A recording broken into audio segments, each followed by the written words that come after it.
An HOA board member saw my disabled daughter sitting peacefully on our porch in her wheelchair. She called her an eyesore and started driving her golf cart slowly away. My terrified 15-year-old daughter tried desperately to keep up with her walker, crying and begging her to stop. The woman kept going. My daughter fell hard onto the concrete sidewalk, screaming in pain. Before we dive into this heartbreaking story, please comment below and tell me which country you're watching from. And don't forget to subscribe for more amazing real-life stories just like this one.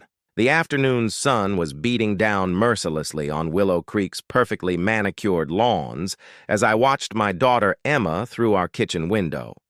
She was sitting contentedly on our front porch, her wheelchair positioned carefully in the shade, completely absorbed in reading one of her beloved fantasy novels. At 15 years old, Emma had already endured more pain and suffering than most people face in an entire lifetime. A devastating car accident 3 years earlier had left her with severe spinal injuries and extremely limited mobility in her legs. Walking was absolutely excruciating for her, but with her walker and sheer determination, she could manage short distances when she absolutely had to. Today was one of her good days, and I had already seen her smile twice. That beautiful smile was about to be stolen from her in the cruelest way imaginable. I was in the kitchen preparing her favorite snack when I heard the high-pitched whine of a golf cart engine approaching. My stomach immediately tightened with dread. I knew that sound all too well. It belonged to Karen Hendricks, the self-appointed queen of our homeowners association. Karen was a woman who wielded her HOA position like a weapon, ruthlessly terrorizing neighbors over the smallest, most meaningless infractions. A mailbox positioned 2 inches too far to the left? Violation. A garden gnome she personally deemed aesthetically inappropriate? Violation. A car parked in a driveway facing the wrong direction? Major violation. But she had never bothered us directly, until today. I heard Karen's shrill voice pierce through the peaceful afternoon air like nails on a chalkboard. "Excuse me, young lady, you cannot have that wheelchair blocking the sidewalk like that." My heart stopped cold. I dropped the apple I was slicing and rushed to the front door, my pulse already racing. Emma's voice was small, confused, and frightened. "I'm not blocking anything, ma'am. I'm on my own porch." "Don't you dare talk back to me," Karen snapped. "The HOA bylaws clearly state that no obstructions whatsoever are permitted within 3 feet of the sidewalk. That includes your medical equipment." I threw open the front door, rage already building like a volcano in my chest. "Karen, what on earth are you talking about? She's on our own property." Karen turned to face me, her features twisted into that superior sneer I had seen her use on countless neighbors over the years. She was a tall woman in her early 60s, with severely pulled-back blonde hair and cold blue eyes that seemed to calculate the value of everything they saw. Her golf cart, customized with her initials in gaudy gold lettering, hummed behind her. "Your daughter is in clear violation of Section 12, Paragraph 4 of the Community Guidelines," Karen announced, like she was reading a legal document. "I'm issuing you a formal warning." "She's disabled, Karen," I said, fighting to keep my voice steady. "She's sitting on our own porch. There is absolutely no violation here. The rules apply to everyone equally, no exceptions whatsoever." Her voice was ice cold. "I don't care if she's disabled or not. Actually, that wheelchair is an eyesore. Have you considered keeping her inside the house more often?" The words hit me like physical blows. Emma's face absolutely crumpled, and I saw tears beginning to form in her beautiful brown eyes. "How dare you?" I said, my voice shaking with fury. "You will not speak about my daughter that way." Karen waved a dismissive hand like she was shooing away a fly. "I'll be back tomorrow to ensure compliance. If that wheelchair is visible from the street, you'll be fined $500. She turned on her heel and climbed back into her golf cart with a smug expression.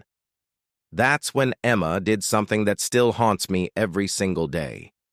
My brave, determined daughter, who had fought through months of agonizing physical therapy, who had refused to let her disability define who she was, decided to prove she wasn't an obstruction. She grabbed her walker and pulled herself up with trembling arms, her young face tight with pain and determination. "Emma? No, honey, please stay seated," I called out urgently, moving quickly toward her. But she was already moving forward, trying to walk from our porch to prove she didn't need to be sitting there. She wanted desperately to show Karen she wasn't just a wheelchair, that she was a real person who mattered. Karen had started to drive away slowly, but she must have heard the scraping sound of Emma's walker on the pavement. She stopped the cart and looked back over her shoulder. "Well, if you can walk, then walk," Karen said coldly, cruelly. "Prove to me you're not just being lazy about it." My blood turned to absolute ice in my veins. "Emma, stop right now. You don't have to prove anything to anyone," I pleaded.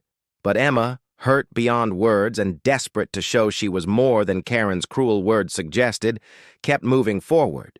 She was crying now, tears streaming down her face as she took painful, halting steps with her walker. That's when Karen did the absolutely unthinkable. I reached her seconds later, dropping to my knees beside her on the hard concrete. "Baby, I'm here. I've got you. You're safe now." Karen had finally stopped the cart and was looking back at us, her face showing something between annoyance and concern, as if she was only now beginning to realize what she had actually done. "She's faking it," Karen said, but her voice wavered uncertainly. "She was walking just fine a moment ago." "Get away from us," I said, my voice deadly calm despite the absolute fury burning inside me. "Get away before I do something we'll both regret." Emma was shaking violently in my arms, her skin pale and clammy. Sweat was beading on her forehead. "Mom, my legs hurt so bad. Everything hurts so much." "I know, sweetheart. I'm calling an ambulance right now." "An ambulance?" Karen scoffed. "There's no need to be so dramatic about this. She just fell down." I looked up at her, and whatever she saw in my eyes made her actually take a step backwards. "You dragged my disabled daughter behind your golf cart," I said slowly, deliberately. "You forced her to walk when she told you she couldn't. You humiliated her, hurt her, and traumatized her. Get off my property before I call the police." "I did no such thing," Karen protested. "She chose to follow me. I never touched her."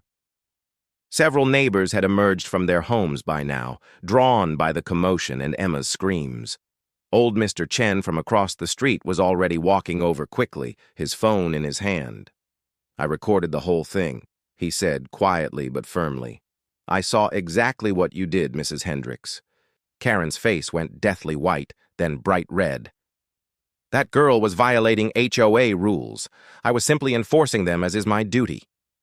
"You tortured a child," said Mrs. Rodriguez from 2 houses down, her voice shaking with anger. "I saw it too. You should be absolutely ashamed of yourself." The ambulance arrived within minutes. The paramedics were incredibly gentle with Emma, carefully checking her legs and back for injuries. The fall had caused severe bruising, and they were deeply concerned about potential damage to her healing spine. They loaded her carefully into the ambulance, and I climbed in beside her, holding her hand tightly. "I'm sorry, Mom," Emma whispered through her tears. "I just wanted to show her I wasn't useless." My heart shattered into 1,000 pieces. "You have absolutely nothing to be sorry for, my love. You are the strongest, bravest person I know. What happened today was not your fault. It was never your fault." At the hospital, the doctors confirmed severe bruising and serious muscle strain, but thankfully, no additional spinal damage. However, the physical trauma had set back her recovery by several months. The progress she had made so painfully in physical therapy was largely undone in one afternoon. But worse than the physical injuries was the psychological damage. Emma, who had been slowly, carefully regaining her confidence, now refused to leave the house at all. She had nightmares about golf carts chasing her. She flinched violently at loud voices. The next morning, I filed a detailed police report. Mr. Chen provided his video footage, which clearly showed Karen driving slowly while Emma struggled desperately to keep up behind the cart, crying and begging repeatedly for her to stop. It showed Karen looking back multiple times, fully aware of exactly what she was doing. Other neighbors came forward with their own stories of Karen's cruelty over the years, though none as severe as what she had done to Emma. The police charged Karen with child endangerment, reckless endangerment, and assault. The video evidence was absolutely damning. Her expensive lawyer tried to argue that Emma had followed voluntarily, but the video clearly showed Karen's deliberate actions and Emma's obvious distress. The HOA board held an emergency meeting. I attended with Emma beside me in her wheelchair. She didn't want to come at all, but I told her gently that she needed to see this. She needed to see that what happened to her mattered, that people genuinely cared, that justice would be served. The community room was absolutely packed. Nearly every single resident of Willow Creek had shown up. Karen sat in the front row with her lawyer, her face a mask of cold defiance. The HOA president, a kind man named David Martinez, stood at the podium. "We're here to address the incident involving Karen Hendricks and her actions toward Emma Sullivan. I want to first say directly to Emma and her mother, we are deeply, deeply sorry for what happened in our community. This behavior is not reflective of our values whatsoever." He turned to Karen. "Karen, you have served on this HOA board for 8 years. In that time, you have enforced rules with an absolute iron fist, often without compassion or common sense. But what you did 4 days ago crossed every possible line. You endangered a child. You caused physical and emotional harm to a disabled minor. You brought shame to this entire community." Karen stood up defiantly. "I was doing my job. That wheelchair was in violation of the community standards, and I have every right to enforce those standards." "No," David said firmly. "You have the right to issue warnings and fines through proper channels. You do not have the right to terrorize residents. You certainly don't have the right to endanger children. The video evidence shows clearly that you deliberately drove your golf cart at a pace that forced Emma to push herself beyond her physical capabilities, despite her obvious distress and multiple requests to stop." "She was faking it," Karen insisted, her voice rising shrilly. "These people are always faking it to get sympathy and special treatment." The room erupted in angry shouts. Mr. Chen stood up, his elderly frame shaking with emotion. "I watched that girl learn to walk again after her accident. I saw her out there every single day with her physical therapist, crying from pain but never giving up. You want to call that faking? You want to call her struggle for independence a lie? You're not just cruel, Mrs. Hendricks. You're evil." Karen's face twisted with rage. "How dare you? I have given years of service to this community." "Years of tyranny, you mean," said Mrs. Rodriguez. "My daughter was 10 when you made her cry because her sidewalk chalk art was defacing community property. She's 17 now and still remembers how you humiliated her. How many children have you hurt with your cruelty?" David held up his hand for silence. "The board has voted unanimously. Karen Hendricks, you are removed from the HOA board effective immediately. Your membership in this association is revoked. You have 30 days to sell your property and vacate the premises. This is within our rights as outlined in the Community Charter Section 22, which allows for the removal of residents who pose a danger to the community." Karen's mouth fell open in shock. "You can't do this to me. I'll sue." "You're welcome to try," David said calmly. "But I should inform you that 15 families have already signed a joint lawsuit against you for harassment and emotional distress spanning the last 8 years. The evidence against you is substantial." I felt Emma squeeze my hand. I looked down at her, and for the first time since the incident, I saw a small spark of light returning to her eyes. "Additionally," David continued, "the community has voted to establish the Emma Sullivan Accessibility Fund. We'll be making modifications throughout Willow Creek to ensure that residents with disabilities feel welcome and accommodated. Curb cuts, ramps, accessible playground equipment, and smooth pathways. This community should have done this years ago." Tears welled up in my eyes. Emma was crying too, but these were different tears. These were tears of relief, of feeling seen and valued. Karen stormed out of the meeting, her lawyer hurrying after her. The room broke into thunderous applause. After the meeting, neighbors I had barely spoken to came up to us, apologizing for not standing up to Karen sooner, offering help and support. Mr. Chen knelt down beside Emma's wheelchair. "You're a brave young lady," he said gently. "What happened to you woke this community up. We forgot what really matters. You reminded us." Emma smiled through her tears. "Thank you for recording it. Thank you for helping me." "Always," he said, patting her hand. "Always." The criminal case moved forward quickly. Karen's lawyer tried everything to get the charges dismissed, but the video evidence was absolutely irrefutable. In court, I watched Karen sit stone-faced as the prosecutor played Mr. Chen's video. Emma had chosen not to attend, but she had written a powerful victim impact statement that I read on her behalf. "Before that day, I was learning to live with my disability," I read, my voice shaking with emotion. "I was getting stronger every day. I was starting to feel like myself again. But Mrs. Hendricks made me feel like I was worthless, like my wheelchair made me less than human, like I was something that needed to be hidden away. When she made me walk behind her cart, I thought maybe if I proved I could walk, she would see me as a person. Instead, she hurt me. She set back my recovery by months. She gave me nightmares. She made me afraid to go outside. But worse than the physical pain was feeling like I didn't matter, like my suffering was invisible to her."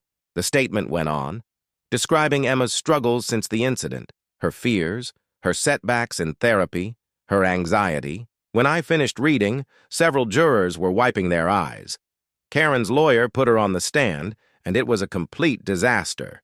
She showed absolutely no remorse, insisting she had done nothing wrong, that Emma had chosen to follow the cart, that disabled people were always seeking special treatment. The jury deliberated for less than 2 hours, guilty on all charges. At sentencing, the judge looked at Karen with open disgust. "Mrs. Hendricks, I have reviewed the evidence in this case extensively. I have watched the video multiple times. What you did to Emma Sullivan was not a momentary lapse in judgment. It was deliberate cruelty. You saw a vulnerable child, and instead of showing compassion, you chose to inflict pain. You have shown no remorse, no understanding of the harm you caused." He sentenced her to 2 years in prison, 3 years probation, and mandated anger management and sensitivity training.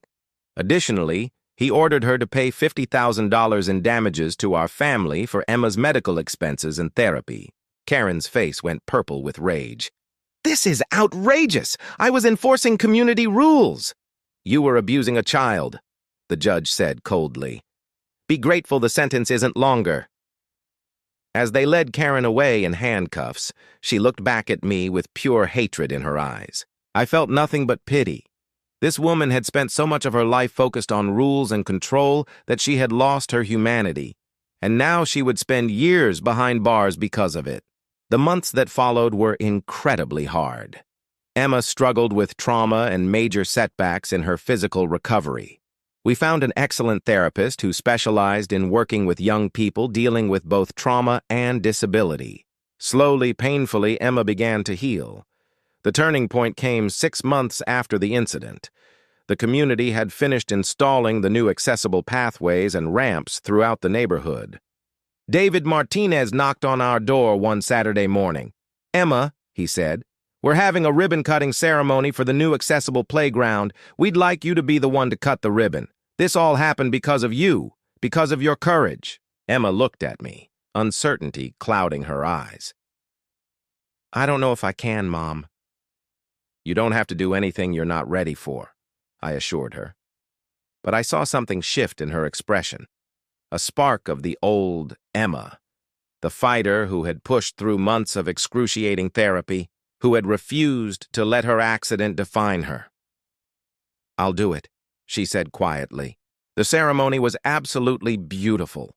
The whole community turned out. The new playground featured wheelchair-accessible swings, ramps, sensory play areas, and smooth pathways connecting everything. It was designed so that children of all abilities could play together. Emma sat in her wheelchair at the ribbon, large ceremonial scissors in her hands. Her hands were shaking slightly, but her voice was steady as she spoke. "When Mrs. Hendricks hurt me, I felt invisible," Emma said, her voice carrying across the crowd. "I felt like my disability made me less important, like I didn't deserve to take up space in the world. But this community showed me that wasn't true. You showed me that I matter, that kids like me matter. This playground isn't just about ramps and special swings. It's about saying that everyone deserves to play, to be included, to be seen." There wasn't a dry eye in the crowd. Emma cut the ribbon and the children rushed forward excitedly to try out the new equipment. I watched as Emma's face lit up with genuine joy for the first time in months as she saw children of all abilities playing together. A little girl in a wheelchair, maybe 7 years old, rolled up to Emma. "Are you Emma? My mom said you're a hero." Emma blinked back tears. "I'm not a hero. I just got hurt and people helped me." "That's what heroes do," the little girl said matter-of-factly. "They get hurt and keep going. Can you push me on the accessible swing?" Emma looked at me, and I nodded encouragingly.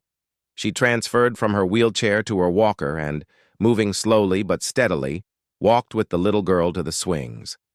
I watched my daughter, my brave, beautiful daughter, help this child onto the swing and push her gently, both of them laughing. Mr. Chen came to stand beside me. "She's healing." "Yes," I said, wiping my eyes. "She is. And Karen.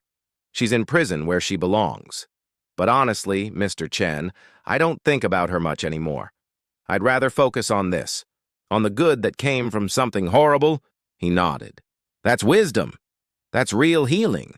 Karen was released after serving 18 months, her sentence reduced for good behavior. I heard through the neighborhood gossip chain that she had moved 3 states away, that her husband had divorced her during her incarceration, and that she had lost most of her friends and social standing.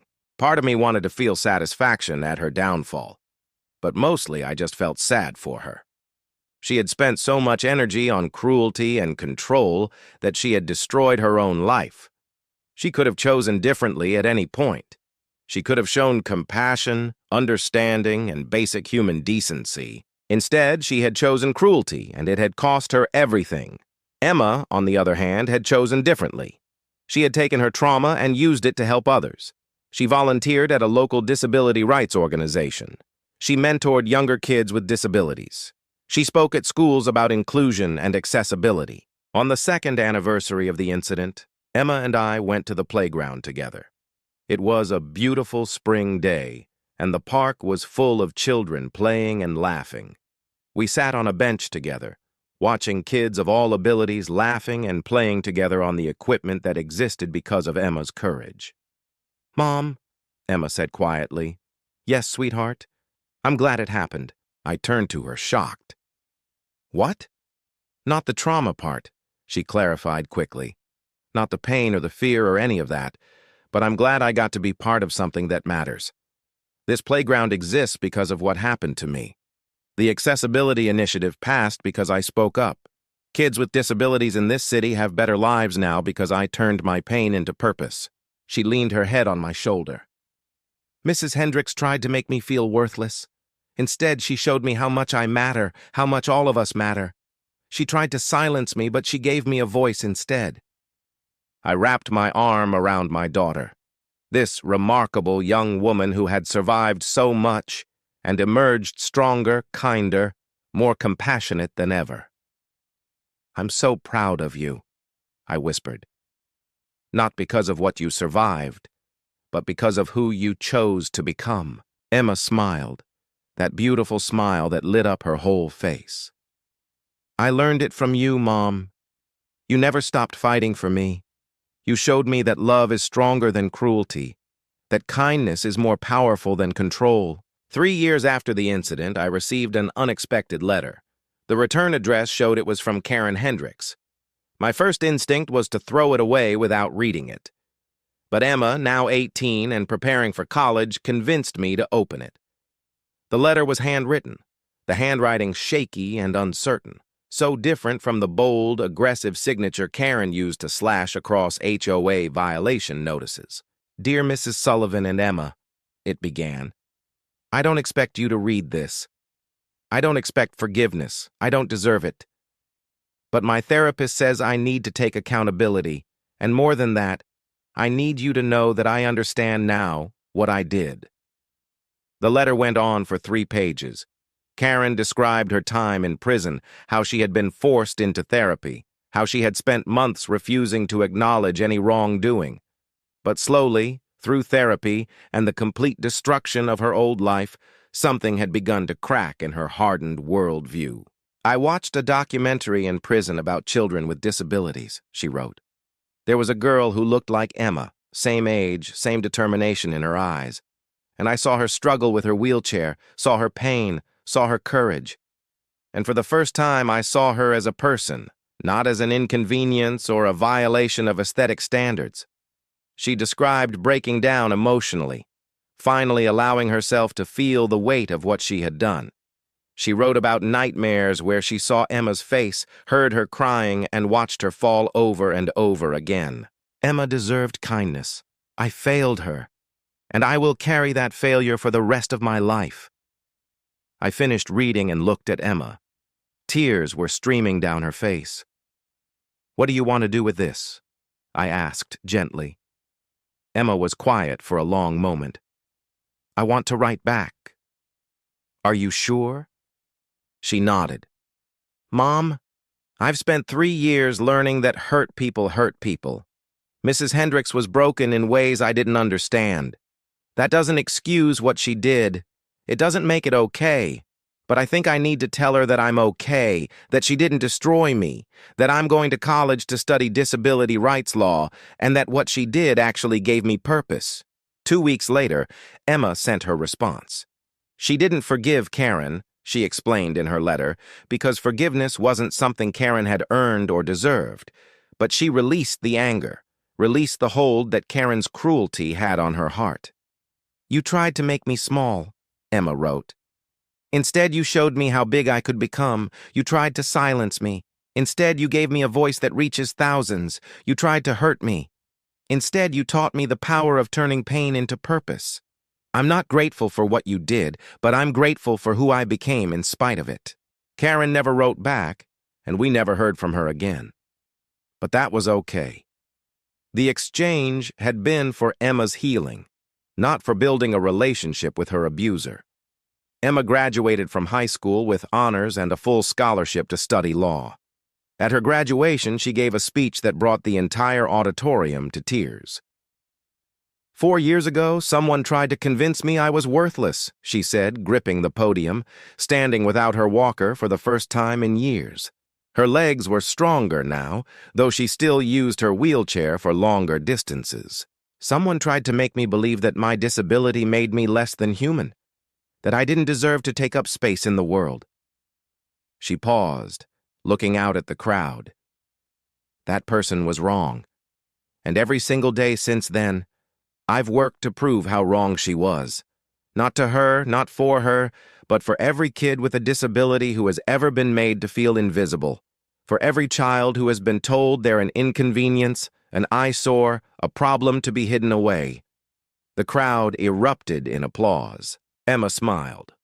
That radiant smile that had returned gradually over the years. We are not problems. We are people. We are not inspirations simply for existing.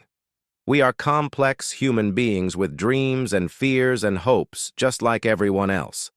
And we deserve a world that sees us, values us, and includes us. Not as an afterthought, but as an integral part of the community.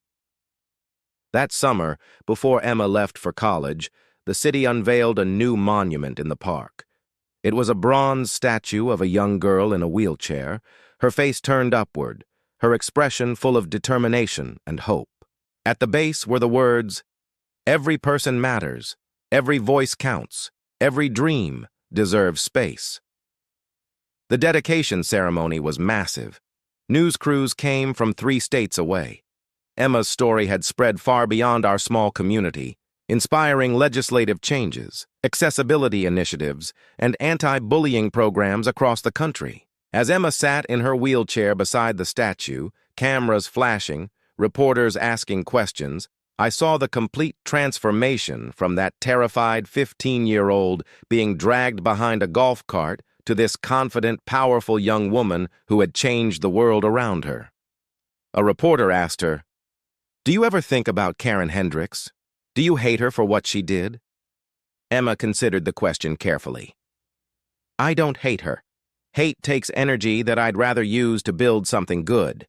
Mrs. Hendricks was a deeply unhappy person who hurt me because she was hurting.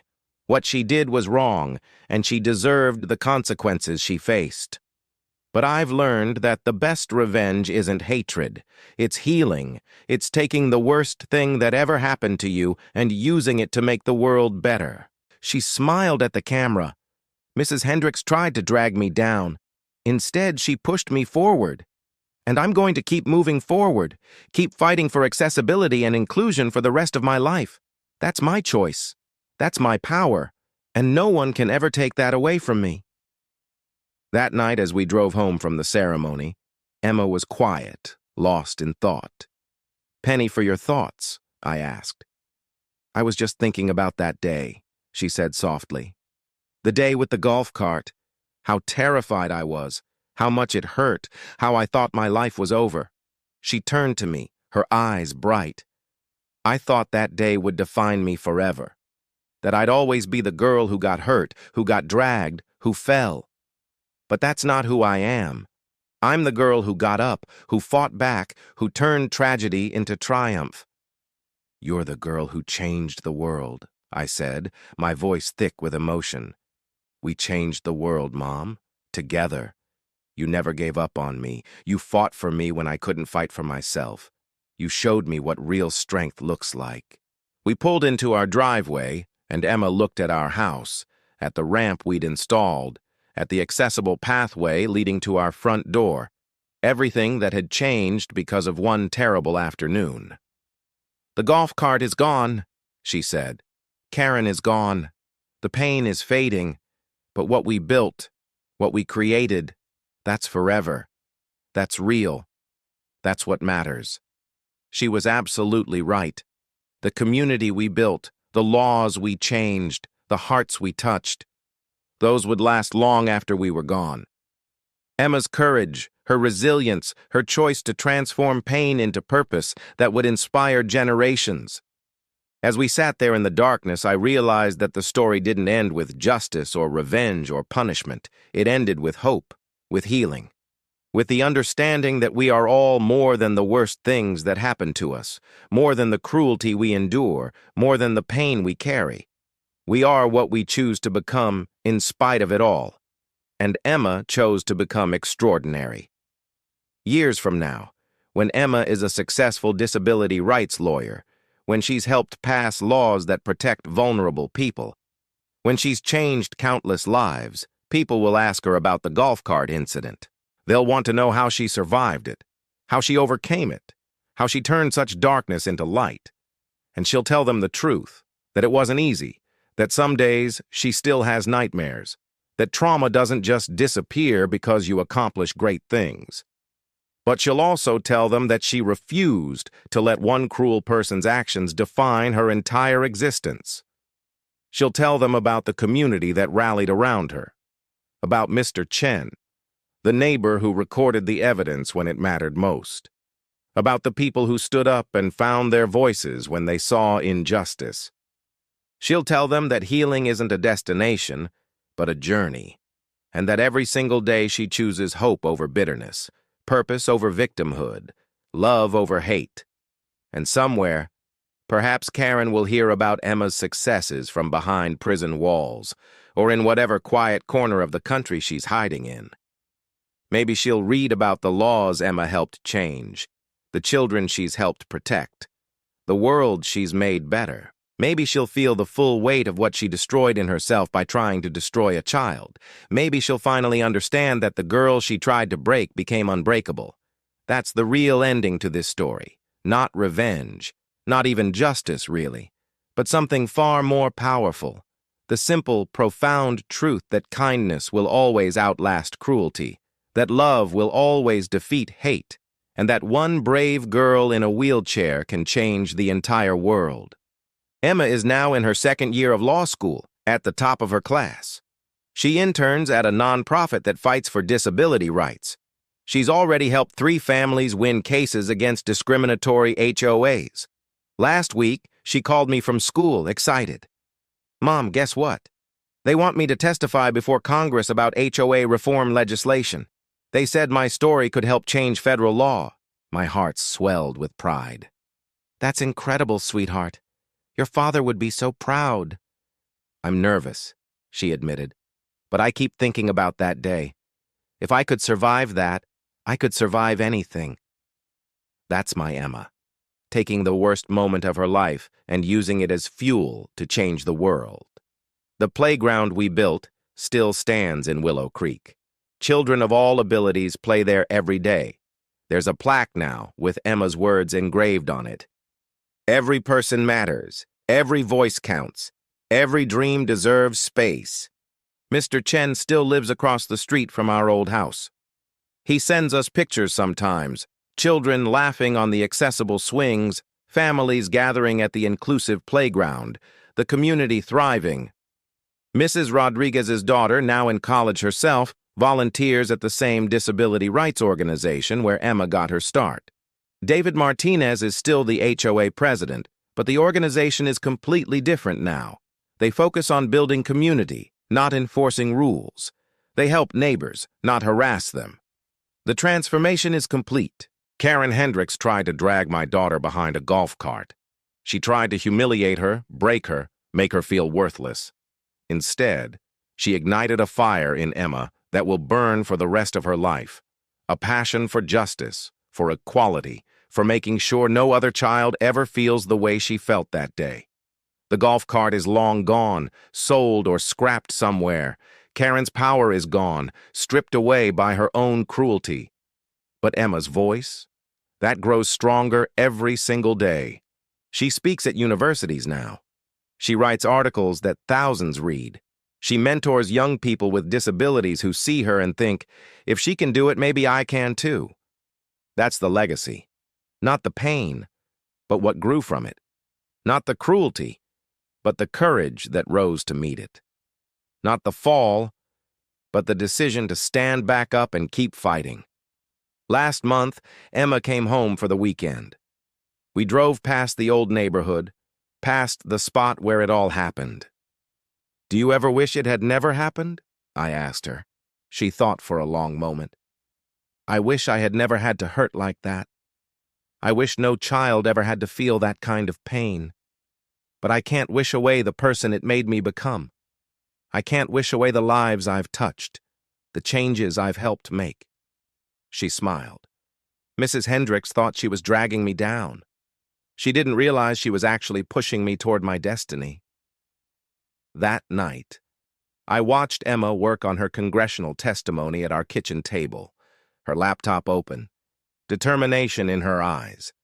This is what victory looks like. Not a woman in prison, though justice matters. Not revenge or bitterness, though those would be understandable. But a young woman who took her trauma and forged it into purpose, who took her pain and transformed it into power. She took the worst day of her life and decided it would be the beginning of something beautiful. Karen Hendricks is a footnote in Emma's story now, the villain who accidentally created a hero. Emma is the main character, and her story is just beginning. The golf cart tried to drag her down. Instead, it launched her forward into a life of meaning, purpose, and endless possibility. And that, in the end, is the only victory that truly matters.